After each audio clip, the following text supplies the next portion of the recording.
नमस्कार दोस्तों, इस वीडियो में हम आंध्र सातवाहन वंश के बाद में दक्षिण पश्चिम में शासन करने वाले महत्वपूर्ण वंशों के विषय में पढ़ेंगे। आइए शुरू करते हैं। दक्षिण पश्चिम में सातवाहनों के बाद अपनी स्वतंत्र सत्ता स्थापित करने वाले महत्वपूर्ण वंश थे नासिक क्षेत्र में आभीर वंश, कुंतल क्षेत्र में चुटू सातकर्णी वंश तथा आंध्र प्रदेश में इक्ष्वाकु वंश। ये तीन महत्वपूर्ण वंश थे जिन्होंने सातवाहनों के बाद में दक्षिण पश्चिम में शासन किया। दो अन्य वंश थे जो इतने महत्वपूर्ण नहीं हैं, वे थे वृत्रफलायन एवं शालंकायन वंश। अब हम एक एक करके इन सभी वंशों के विषय में पढ़ेंगे, अध्ययन करेंगे, इनके इतिहास को जानेंगे। शुरू करते हैं। आभीर वंश। नासिक में इस वंश का संस्थापक ईश्वर सेन था, जिसने 248-49 ईस्वी के लगभग कलचुरी चेदी संवत की स्थापना की थी। उसके पिता का नाम शिवदत्त मिलता है। नासिक में उसके शासनकाल के 9वें वर्ष का एक लेख प्राप्त हुआ है। उपरांत या अपरांत तथा लाट प्रदेश पर भी उसका प्रभाव था, क्योंकि यहाँ कलचुरी चेदी संवत का प्रचलन मिलता है। आभीरों का शासनकाल 4वीं शताब्दी तक चलता रहा। इसके बाद दूसरा वंश था चुटू सातकर्णी वंश। महाराष्ट्र तथा कुंतल प्रदेश में 3री सदी में चुटू सातकर्णी वंश का शासन स्थापित हुआ। कुछ इतिहासकार उन्हें सातवाहनों की एक शाखा मानते हैं, जबकि कुछ लोग उनको नागकुल से संबंधित करते हैं। उनके शासन का अंत कदंबों द्वारा किया गया था। तीसरा महत्वपूर्ण वंश था आंध्र इक्ष्वाकु वंश। सातवाहन वंश के बाद इक्ष्वाकु वंश के लोग कृष्णा गुंटूर क्षेत्र में शासन करते थे। इस वंश को राम के पूर्वज इक्ष्वाकु से अलग दिखाने के लिए आंध्र इक्ष्वाकु कहा जाता है, क्योंकि राम इक्ष्वाकु वंश के थे और ये भी इक्ष्वाकु वंश था, तो ये उससे अलग था, इसलिए इसको आंध्र इक्ष्वाकु वंश कहा जाता है। इनकी राजधानी विजयपुरी आधुनिक नागार्जुन कोंडा थी, इसलिए भी इस वंश को विजयपुरी इक्ष्वाकु भी कहा जाता है। इस क्षेत्र में इक्ष्वाकु वंश के शासकों की बहुत सारी ताम्र पत्र सनदे या ये कह लीजिए कि अभिलेख प्राप्त हुए हैं। पुराण में उन्हें श्री पर्वत का शासक तथा आंध्र भृत्या यानी कि आंध्रों का नौकर कहा गया है। पहले वे सातवाहनों के सामंत थे, किंतु उनके पतन के बाद उन्होंने अपनी स्वतंत्र सत्ता स्थापित कर ली थी और इस वंश का संस्थापक श्री शांतमूल प्रथम था। वह वैदिक धर्म का अनुयायी था। अपनी स्वतंत्र सत्ता स्थापित करने के उपलक्ष्य में उसने अश्वमेध यज्ञ किया था। उसका पुत्र तथा उत्तराधिकारी मराठी पुत्र वीर पुरुष दत्त था। वीर पुरुष दत्त का शासनकाल बौद्ध धर्म के इतिहास और कूटनीतिक संबंधों के मामले में स्वर्णयुग था। उसने अनेक बौद्ध महिलाओं से विवाह किया और उन्हीं के प्रोत्साहन से नागार्जुन कोंडा में एक बहुत बड़ा बौद्ध स्तूप बनवाया। उसने स्तूप, देवी विहार और अर्धवृत्ताकार मंदिर बनवाए। अमरावती तथा नागार्जुन कोंड से उसके लेख मिलते हैं। इनमें बौद्ध संस्थाओं को दिए गए दान का विवरण मिलता है। उसने और उसके उत्तराधिकारियों ने इस वंश में भूमि अनुदान की प्रथा शुरू की। इस वंश के शासकों ने श्रीलंका के बौद्धों के लिए भी चैत्यों का निर्माण करवाया था। उन्होंने अनेक मूर्तियां भी बनवाई जिन पर यूनानी प्रभाव स्पष्ट दिखाई पड़ता है। वीर पुरुष दत्त का पुत्र और उत्तराधिकारी था शांतमूल द्वितीय। इतिहासकार उपिंदर सिंह के अनुसार इस वंश का अंतिम शासक रुद्र पुरुष दत्त था। इस वंश के राजाओं ने 3री शताब्दी के अंत तक शासन किया। तत्पश्चात उनका राज्य कांची के पल्लवों के अधिकार में चला गया। इक्ष्वाकु शासक सामान्यतः ब्राह्मण धर्म के अनुयायी थे, लेकिन वे बौद्ध मत के पोषक थे। इनके शासनकाल में बौद्ध धर्म की काफी प्रगति हुई थी।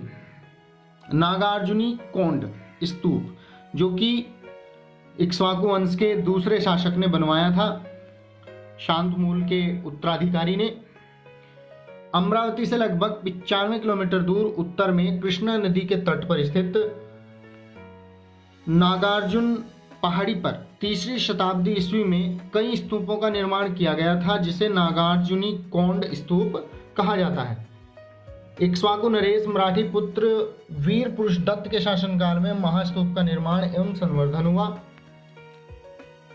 उसकी एक रानी बपी सिरिनिका के एक लेख से महाचैत्य का निर्माण पूरा किए जाने की सूचना मिलती है। महास्तूप के साथ साथ बौद्ध धर्म से संबंधित अन्य स्मारकों और मंदिरों का भी निर्माण हुआ था।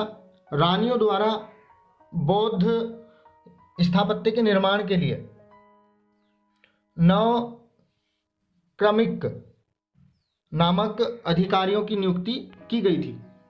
सर्वप्रथम 1926 ईस्वी में लांगहस्ट ने नागार्जुनी कोंड से पुरा अवशेषों की खोज की। नागार्जुनी कोंड से लांगहस्ट को 9 स्तूपों के ध्वंसावशेष मिले थे वहां पर। तत्पश्चात 1927 से 1959 के बीच यहाँ कई बार उत्खनन कार्य किए गए। फलस्वरूप यहाँ से अनेक स्तूप, चैत्य, विहार, मंदिर आदि प्रकाश में आए। नागार्जुनी कोंड से जो स्तूप मिलते हैं वे अमरावती के स्तूप से मिलते जुलते हैं। यहाँ का महास्तूप गोलाकार था और इसका व्यास 106 फुट तथा ऊंचाई लगभग 80 फुट थी।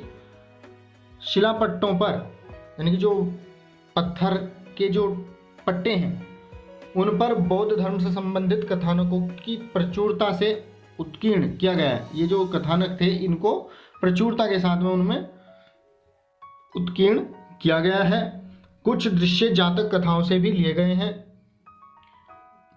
जैसे धर्मचक्र प्रवर्तन की घटना, महामाया का स्वप्न, मार विजय आदि बहुत सारी यहाँ पर जातक कथाओं के दृश्य देखने को मिलते हैं। नागार्जुनी कोंड स्तूप की प्रमुख विशेषता आयकों का निर्माण है। आयक एक विशेष प्रकार का चबूतरा होता था जिससे स्तूप के आधार को आयताकार रूप में बाहर की ओर चारों दिशाओं में आगे बढ़ाकर बनाया जाता था। नागार्जुनी कोंड के आयकों पर अमरावती स्तूप के आयकों की भांति ही अलंकृत शिलापट्ट लगाए गए थे, यानी कि अमरावती स्तूप में भी आयक बने हुए हैं और नागार्जुनी कोंड में भी।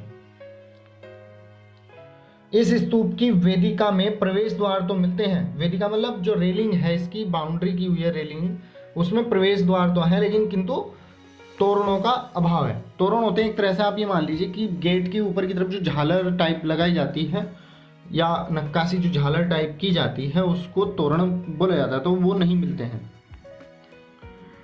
नागार्जुनी कोंड के स्मारकों का काल ईसा पूर्व 2री से 5वीं शताब्दी ईस्वी के बीच निर्धारित किया गया है। अमरावती तथा नागार्जुनी कोंड के अतिरिक्त दक्कन में कृष्णा और गोदावरी नदियों के बीच के प्रदेश में स्थित अन्य कई स्थानों जैसे कि भट्टी प्रोलू, पेऊगंज, गोली, जग्यपेट, घंटशाल आदि में अनेक स्तूपों, चैत्यों तथा विहारों का निर्माण सातवाहन इक्ष्वाकु युग में किया गया था। अन्य वंश थे बृहत्फलायन एवं शालंकायन वंश। कृष्णा तथा मूसलीपट्टम के बीच बृहत्फलायन वंश का शासन था। इनकी राजधानी पिथुंड थी। कृष्णा और गोदावरी के बीच श्लंकायन वंश का शासन था और इनकी राजधानी वेंगी थी। इन दोनों वंशों ने कुछ समय के लिए इक्ष्वाकुओं से स्वतंत्रता स्थापित कर ली थी और बाद में दोनों वंश पल्लवों के अधीन हो गए थे। अब यहाँ पर एक और वंश की हम बात कर लेते हैं, इक्ष्वाकु वंश की, जो कि प्राचीन भारतीय इक्ष्वाकु वंश है जिसमें श्री राम पैदा हुए थे। क्योंकि यहाँ पर इक्ष्वाकु वंश का जिक्र आया तो थोड़ा सा इसके विषय में भी जान लेते हैं। श्री राम भी इक्ष्वाकु वंश के थे लेकिन ये वंश अलग है और इस वंश के गुरु वशिष्ठ थे जिन्होंने इस प्रकार श्री राम की वंशावली का वर्णन किया है। ब्रह्मा जी के पुत्र मरीचि, मरीचि के पुत्र कश्यप, कश्यप के पुत्र विवस्वान यानी सूर्य और विवस्वान के पुत्र वैवस्वत मनु, वैवस्वत मनु के पुत्र इक्ष्वाकु थे।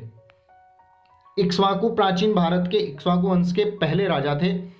उनकी राजधानी थी कौशल या अयोध्या। उनके 100 पुत्र बताए जाते हैं जिनमें से सबसे बड़े थे विकुक्षी जो कि कौशल के राजा बने। इनके बाद इक्ष्वाकु के एक दूसरे पुत्र निमि ने मिथिला राजकुल स्थापित किया था। इक्ष्वाकु वंशी राजा भागीरथ या भगीरथ ने अपने तपोबल से गंगा को पृथ्वी पर लाया।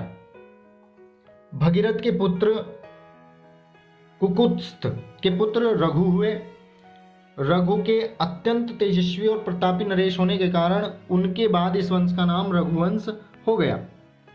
रघु के वंशज थे अज और उनके पुत्र थे दशरथ। दशरथ के 4 पुत्र थे, रामचंद्र, भरत, लक्ष्मण और शत्रुघ्न। भगवान राम और सीता के 2 पुत्र थे, लव और कुश। भगवान राम की मृत्यु के बाद बड़ा बेटा कुश राजा बना था। इक्ष्वाकु का नाम केवल एक बार ऋग्वेद में भी प्रयुक्त हुआ है, यानी कि ऋग्वेद में भी इक्ष्वाकु नाम आया है, जिसे मैक्स मुलर ने राजा की नहीं बल्कि जातिवाचक संज्ञा माना है। तो ये कुछ जानकारी थी आंध्र सातवाहन वंशों के बाद में शासन करने वाले वंशों के विषय में। साथ ही हमने प्राचीन इक्ष्वाकु वंश के विषय में भी थोड़ी जानकारी आपसे इस वीडियो में साझा की है। उम्मीद करता हूँ कि ये वीडियो आपको पसंद आया होगा। Keep hard working.